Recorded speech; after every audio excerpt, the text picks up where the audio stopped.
This is a serious fantasy story which deals with themes of love and aging. Imagine a young whippersnapper like me writing about aging. Of course, I guess using whippersnapper pretty much off young. Anyway, this is a story that has witches, magical creatures, and a character wrestling with the question of a god who allows evil as he finds himself waiting for death. I watched Tanlu sitting at Glangthur's side, holding the spoonful of porridge just beyond the old woman's mouth, waiting for her to absorb the last bite. When her throat bobbed, Tanlu moved the spoon to her lips and said, "Open up." Half of it flowed into her mother's mouth. Average for the elder witch. Spit and drool ran down her faded chin, daintily shellacking the pillow propping her up and splattering the dingy green blanket. We would have to wash both soon. With Gainktar's magic, this would be simple, but that power was still locked inside her body, stolidly waiting for the finality of death and rebirth in her adopted daughter. In another hour, we finished the feeding, and the witch drifted off to sleep. Tanlu stroked the gray-black hair away from Gainktar's cheeks, her twiggy fingers grimy from the feeding, each of them speckled from splatter. Night was falling and Tanlu's head bobbed, stringy black hair swaying around her smoke-smudged face. She had spent the day cooking, cleaning, feeding, and watching her mother die. The stained brown dress hung off her, stopping above bruised shins. The beauty I saw in her took my breath away. I went to her, draping my arm around her, and her precious, frail body sank into me. Once this body was younger and fuller, with voluptuous raven hair, eyes bright and lips given to smiles and kisses.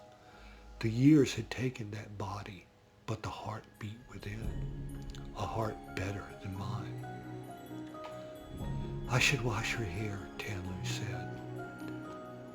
I pulled her closer and stroked her hair as she burrowed into me. "My love, this will wait. Rest now."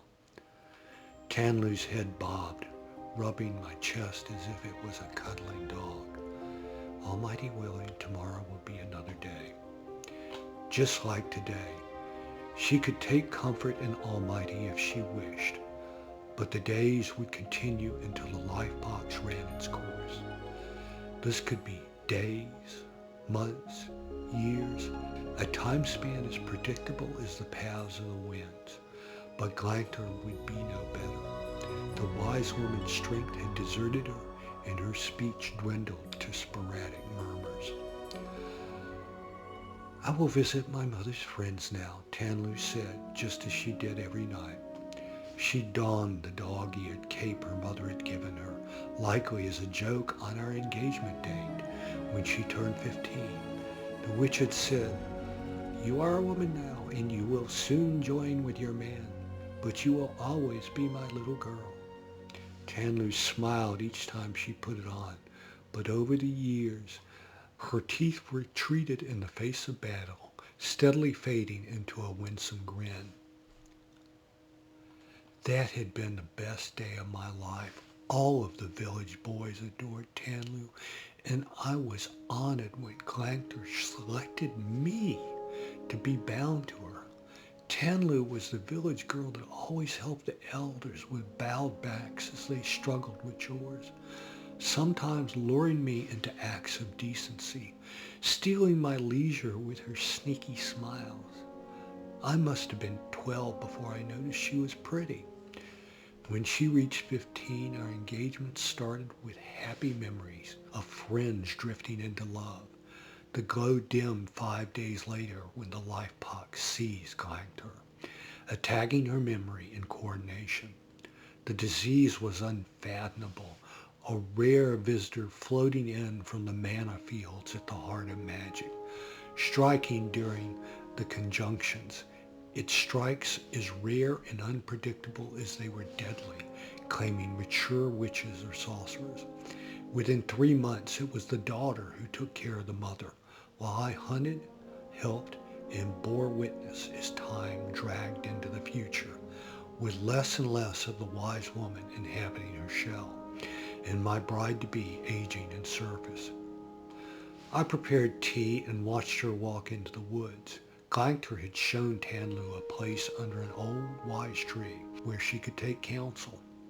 Tanlu stood beneath the now barren branches, and at once the owls joined her, sitting with her on the summer night. One even flew around her, stirring the breeze and fanning my beloved.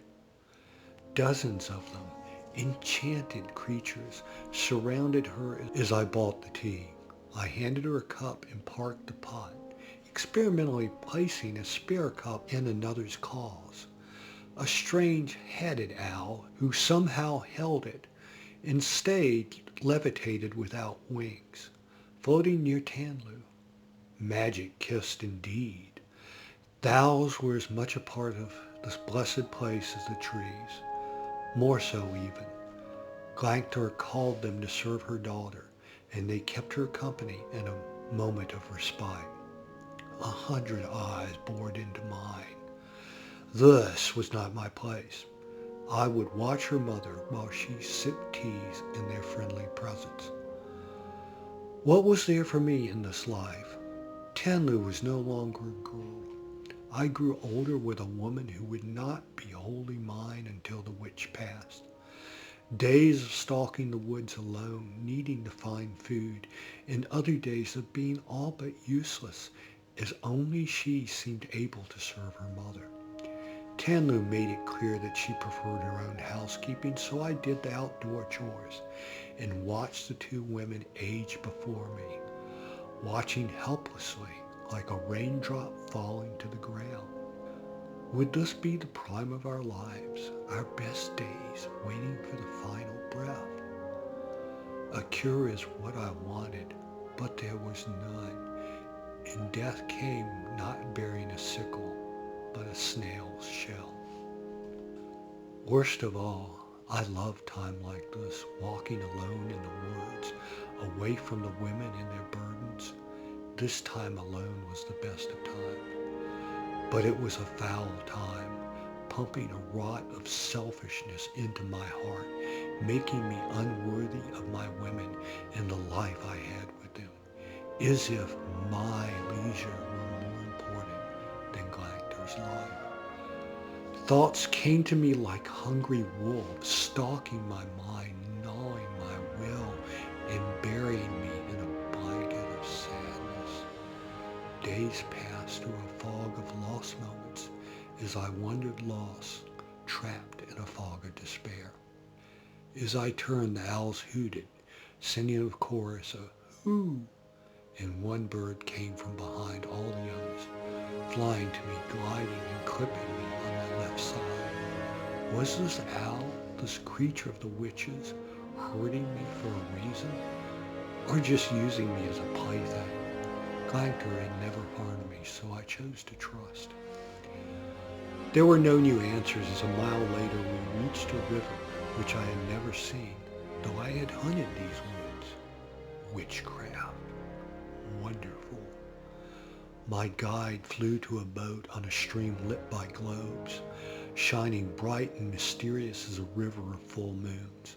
The shining orbs filled the water with light, yet its depths were dark, hinting of strong fins and sharp teeth underneath. The bird circled the boat, looking back at me. Ooh, ooh. There was no choice here. One of Tanlu's friends granted me a magical journey, and I would take it. I knew the road that lay behind me with its endless days of sad glances and sad actions. Perhaps the owl offered something better. Dare I even consider the word cure? Would this journey make me a woman, someone worthy of Tanlu's love? I boarded the boat and pulled close. The moon spanned the calm water as I followed the bird and picked my way toward an imagined shore. No fish leaped to the surface. Pity, because fish would be an agreeable change from the berries and small game plentiful in the woods. I do not know how long it took to cross the river, but eventually the boat landed on a flat, hazy shore. The air was smoky, and a bright light shone through the woods, a promise of a fire in the far end. I looked into the light and beheld a vision of a proud white column of marvelous S, somehow rising above the clouds, with mountains in the background and a spring flowing from the holy structure. Truly a temple of Almighty. The image appeared and vanished in a heartbeat, but it gave me something I had long abandoned. Hope. Though, as I closed my eyes, grasping every bit of the sacred memory, I noticed the stream fell into a dark whirlpool. So where was hope when that which was good and beautiful gave way to an abyss? The owl led me forward to the woods, where I soon came to a maiden fair, a sultry sylvan angel, with a crown of flowers on auburn hair, with skin the color of a mountain sunset and teeth like stars. The angel wore a black robe bound by vines. As I reached her, the woods opened into a flower-strewn field. "Come, sit with me. I am here to help," she said, "and to lift your burden." The angel's eyes were dark chasms, each hinting at depths beyond my comprehension, each pulling me in and demanding my attention. As I met her gaze, my reality pounded inside my head, showing the cleaning, the feeding, the waiting, and the steady decline of my beloved. "Do you have a cure? Perhaps this divine creature could offer what no incantation could." "There is no cure. Give up hope for that. Glanctor will die. The only question is when and at what price to you and Tanlu." "I do not care for myself," I said, ashamed to assault her with such a lie. "Of course you don't. That is why I have come to you. But you must think of Tanlu, lost in her grief as her mother, already dead, yet present. Consider the price she is paying and do the right thing for both of you. Almighty sent me here to help you, and you know what the right thing is, don't you?" Numbness ran through my body. I tried to think, but I couldn't shake off my mantle of sadness. I tucked myself into a ball with my head wrapped in my hands and knees. "Don't you?" she said. "Don't you know you could do it? End it all for both of you?" "No, I couldn't do that. I couldn't think it." "Yes, you can. You are suggesting I kill my beloved's mother," I said. "This is mercy, and it would be simple. Smother her. Glanctor's power will go to Tanlu, and you will be free to begin your life together. What could be wrong with that?" "Yes, that would work. I would be free, and we would wed. Tanlu would recover. We would never regain our youth, but we had many good years before us. Good years that could begin now." "Except for Glanctor." "But the old witch does not deserve to die." "Glanctor does not deserve to live the life she lives. Anyway, she is dead already. Her mind is gone. All that is left is the shell and the burden she places on you. Free yourself." Glanctor was gone. One look at her body told you. The spark of life left her 3 years ago, leaving her a dying flame. Would snuffing this out be so wrong? I could do it. But would murdering Glanctor free us? I would live with Tanlu the rest of my life, knowing that I killed her mother. What sort of man would that make me? I would become less than a speck of dirt under her feet. Tanlu was a smart, loving woman, the type of woman that deserved a hero. Would I make her the bride of a matricide? I cannot do this. Afraid? I nodded my head. Yes, and this I am a coward is in many things. What are you afraid of? What I would become. You underestimate yourself. You are a man of good heart, but if you do not wish to do the deed, this is no barrier. I can take her life for you. I looked up. The angel had moved back and somehow grown taller and gaunter, beautiful in a way that whispered danger. You are an angel? You can say I am. Then why do you need my help?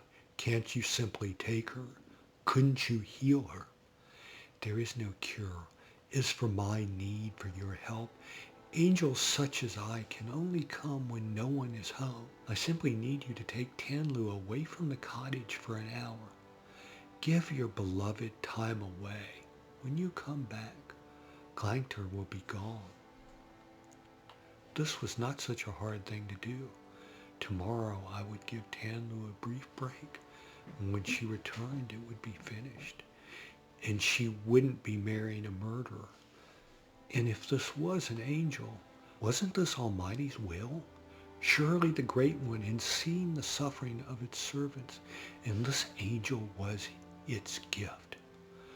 Surely Almighty acted in the name of all its virtues, love, justice, and mercy, dispatching its servant in answer to our prayers. No, not our prayers, but perhaps the prayers we should have had. Let me take this burden from you for Tanlu's sake. It seems so simple, but something was wrong here. Tanlu and I have left Glanctor alone sometimes for hours while she slept. Why do this now? The angel smiled. I cannot do this without your invitation, your agreement, or at least your silent consent. Her smile glittered, sharp teeth held together with diamonds at their centers. Her eyes twinkled, her body tilted toward me. Do I have your silence? What sort of angel are you? Her laughter was like a songbird with a broken wing. The type of angel you need now, the type who will open the gates of paradise for you. Isn't the best thing for Glanctor an end to her misery? Aren't you ready to begin your future with your lady love? Don't I offer you your heart's desire, a future free of the burden of the old witch? The truth impaled me. There was no argument that this was exactly what I wanted. I nodded, reluctantly accepting the blessing with hidden glee. Good, it's agreed to. Think no more about it. Take the boat home. When you are ready, I will be watching. I returned to the boat. Somehow the lights weren't so bright as I picked my way back. But I recrossed the river and disembarked. When I turned around and looked back, there was nothing save trees and bushes. Woodland replaced the river magic. Perhaps this had all been a dream, but I felt no sleep in my eyes. Tanlu slumbered when I returned to the cabin. I laid down on my bed by the doorway in position to protect against any threat, almost any threat. Rest did not come to me that night. This was something I could not discuss with Tanlu. I could never discuss Glanctor's death with anyone. My cowardice would remain secret forever, shared only with the angel and Almighty. Yet its fruit would be good. Where was the harm? Where was the right? The deed would make me a murderer, or at least an accomplice, conspiring in the death of a woman who would stand in place of my dead mother, with me not knowing what life continued locked inside Glanctor, not knowing if it was blank, a torment, or if some part of her mind gazed upon infinity with rapt admiration. Most of all, it was against Tanlu's will. If I allowed Glanctor's death, this decision would be with me the rest of my life. What if I had not seen an angel, but a monster? Yet for all of this, where was the wrong? The wrong lay in my spinelessness, my wishful thinking, and I could not accept such a tainted gift. I got up and returned to the forest, where no river appeared. Angel, please come. I must know more before I make this decision. Silence was my answer. This was the Almighty's answer, echoing nothingness in the face of despair, as moments of hope during prayer gave way to the world and its evil. Whether the murder be a blessing or a curse, I would not accept it. So I collected my spear, knife, and 2 large sacks, and hunted that night, surprising a warren of rabbits and collecting many berries. I trudged back to the cabin at dawn. Tanlu greeted me at the door with a kiss that tasted of bile. Where were you all night? I couldn't sleep, so I hunted. How is Glancter? Still asleep? Here, let's store these, and I'll start a stew. We were already well supplied. Now we have enough for a week. A week would be a start. Beloved, I said, I want to have more time with your mother. Try to spend some time away in the next few days. I will be here. In fact, why don't you go to the village this morning, see old friends, and enjoy time with them? I shouldn't. Yes, you should. Let me stand vigil today. It would do you good to get out. You've been all but shut in for 5 years and need time away. Glanctar and I will be safe for the day. There is soup on the fire. I will tend to her. Tanlu cleaned herself and put on a yellow frock she hadn't worn since our betrothal. She almost looked her age again, but her kiss still left ashes on my lips tainted with guilty knowledge of my deeds. I spent much of the morning feeding the old woman and cleaning her, and all I had to do was walk out the door. Instead, I took her hand and held it in both of mine, avalanching words escaping me. I love your daughter and wished I'd had time to love you before you became the shell. Disease has taken you. I don't believe you are in there, but somehow your body still lives. Part of me thinks I should kill you, but I can't do that. I am too much of the coward. Glancter's fingers tightened, almost gripping my hand, almost acknowledging my words. Was this all the strength her anger had left? An angel came to me, guided by one of your owls, and suggested that I kill you. When I couldn't do that, she offered to kill you herself if I left you alone for a few minutes. I agreed to this, but now I'm afraid I made a mistake, afraid of who this makes me, afraid of what I've taken from you and your daughter. That was no angel, and that owl was hers, not mine. Glancter's lips didn't move, yet her voice came to me nonetheless. I stared for a moment before tears emerged like the scent of a hidden rat body.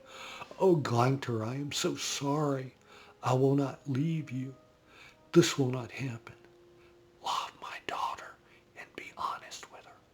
Her fingers fell limp in my hands again. Shame overwhelmed me as I lay across her and bawled, begging for forgiveness, begging for worthiness, begging for that which I did not deserve. Tanlu returned to find me asleep in the chair next to Glancter, holding her hand. She ran her fingers through my hair. Mother can be exhausting. Those soft brown eyes floated above me, filled with trust and love, deserving honesty, even if the truth sundered me from my love. She spoke to me. What?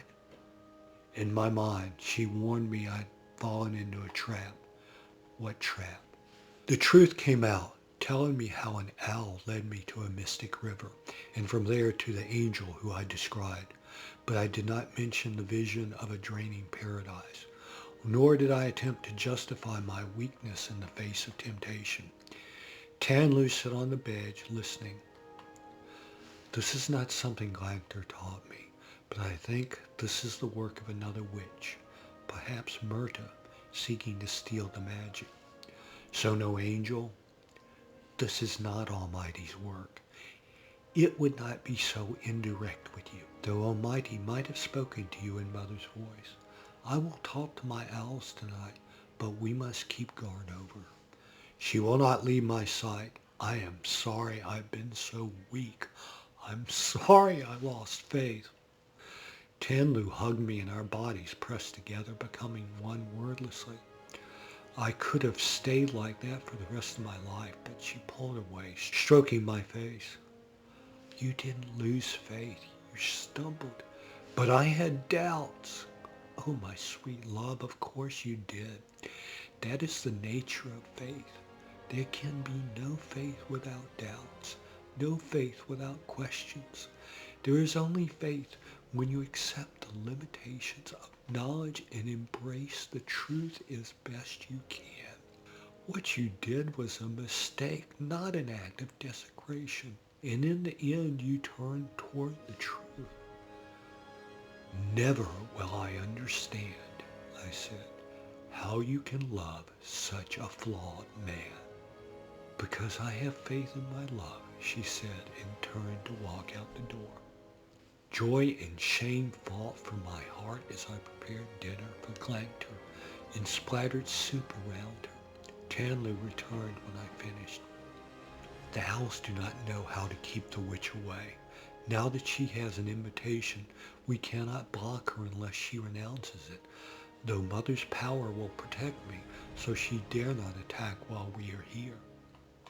Guilt and temptation swirled around me. I cleaned the dishes and went to bed, certain that I wouldn't sleep.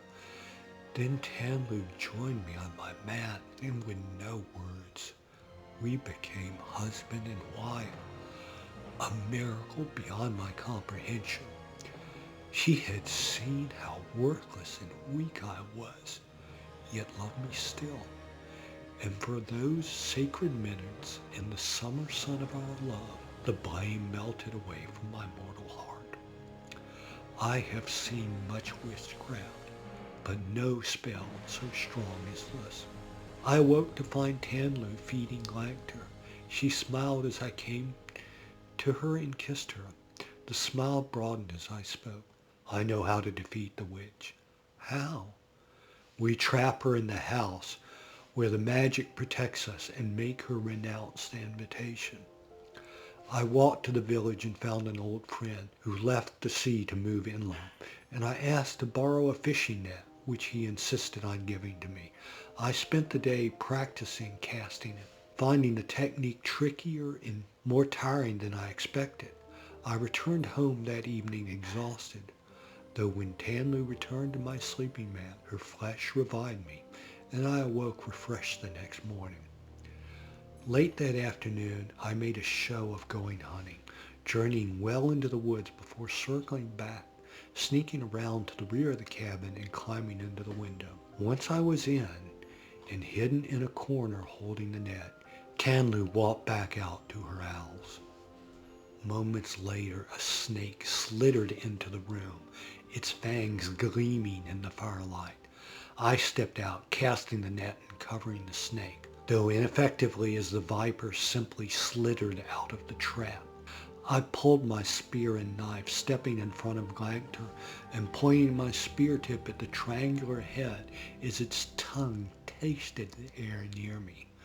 A foolish boy, you should have taken my deal. The magic here doesn't protect you, so now I will kill you. The snake's tail bore into the floor and it reared up, rooted in the ground, but now twice my size with spikes all over and a large round head. I held my ground, standing between Glanctor and the monster, poking at it with my spear, which bounced off the scaled skin. The monster laughed. As it laughed, an owl flew in and dived into its open mouth, grabbing the tongue and ripping it away. Strike Murder's throat. I lunged with my spear, which the monster knocked away. I spun with the momentum of the monster's blow, diving in with my knife, disregarding its cutting claws, slipping past its defenses, embedding the blade in the creature's neck. As the monster reached to grab me, I heard an axe hammer into its scaly back and looked up to see Tanlu holding the weapon. Now the monster transformed again, becoming the woman I had mistaken for an angel, but without tongue and blood cascading from her neck and back. Her voice strummed inside my head. "You have killed me, you insignificant little man. Never forget that you are less than worthless." "We did it," Tanlu said as she embraced me. Then she became rigid in my arms, turning into a statue I couldn't move. No helpful voice entered my mind, nor did the owls appear. For lack of anything else to do, I took Murta's body out to the woods and buried it. When I returned, Tanlu was sitting beside Glanctor. "Murta's power flowed into me when she died," Tanlu said. "She must not have had a daughter, and I was the closest potential vessel. I'm a full witch now." "So we are not waiting for Glanctor to die because she's a witch?" Tanlu looked down and stroked her head as her words came to me. "No, my blessed voice. I do not need the power." We waited out of love and would wait as long as was needed, bound together against the fog-bound night. 6 months later, I had a vision in the middle of my sleep. The image of the cathedral emptying into the stream came to me again, but this time a young Glanctor appeared in the middle of the water, dressed in white robes, smiling and waving to me from the stream. She stood there where the pool of darkness had been before. Then the vision faded and she was gone. I held my wife, waiting for the morning when she would say goodbye to her mother, waiting to become the father of the child that grew inside her, waiting to be worthy of the faith Tanlu had so freely given me. I would carry that weight for the rest of my life. It would be heavier than an oak tree, yet lighter than a feather, lifted by the lips of my beloved. Bless you. May the magic in your life help you find meaning and love in your most trying days.